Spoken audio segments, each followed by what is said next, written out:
For more on tonight's result, let's bring in Will Stewart. He's a Conservative strategist and the former Chief of Staff to John Baird. Now he's with public affairs firm Enterprise Canada. Will, first of all, the Conservatives have won a historic third majority. What did the PC party do right this campaign? Yeah, look, it's a great night to be a Conservative in Ontario for sure. It's nice to see those numbers. I mean, Randy Rath put a tie on for the occasion. I haven't seen that in quite some time, but it is a fun night to be a Conservative when you win. And it's been a short campaign, but certainly one that's been quite intense given the threat from the U.S. So, what I see here is, a Conservative government that really tapped into what Ontarians were talking about around their kitchen table, across the backyard fences. They were really talking about that affordability crisis, certainly a long time before Donald Trump was sworn in as president, and then with all the saber rattling on our sovereignty and on tariffs, that really just heightened the uncertainty and frankly even deepened the affordability challenge in people's minds. So having a fighter for the economy was really what I think Ontarians were looking for. Not to say that healthcare and education aren't important. They are extremely important, as is energy production and roads and other things. But, it was the NDP and the Liberals were talking about healthcare and education, important policy areas, but Ontarians weren't listening. They were listening to their pocketbooks. They were listening to the uncertainty for their families. They were listening to that worry that was coming across the airwaves from the dictator in training south of the border. So it was a tale of two campaigns, and Doug Ford was the only one talking about what people wanted to hear.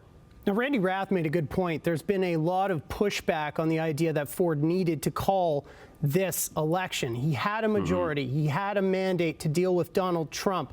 Why do you think that his advisors said, hey, go ahead with this? Ontario is going to be okay with this.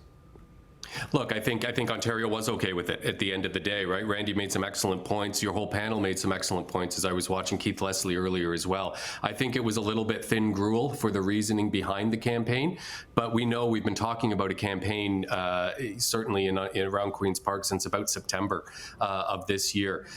It really was a situation, if you cast your mind back to September, October of this year, was the uncertainty about what would happen in the U.S. election.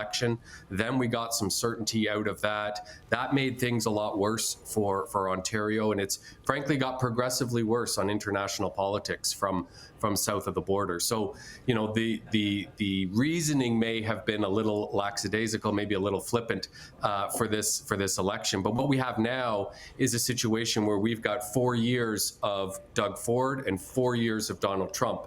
And we've got that stability of leadership through those 4 years. And I think what we're seeing federally right now, if I can contrast that, is a definite lack of leadership at a time when it's extremely, probably more needed than ever in our country's history. And we have a lack of leadership. We may have 3 prime ministers in this country between January and Canada Day. So, from that point of view, as an Ontarian, as a Canadian, it is good that we've got a stable Conservative government here to deal with that instability that's coming from the U.S. over the Donald Trump's second term. All right, that's Conservative strategist Will Stewart. Will, thanks for being with us. I'm sure we'll speak with you again a little bit later.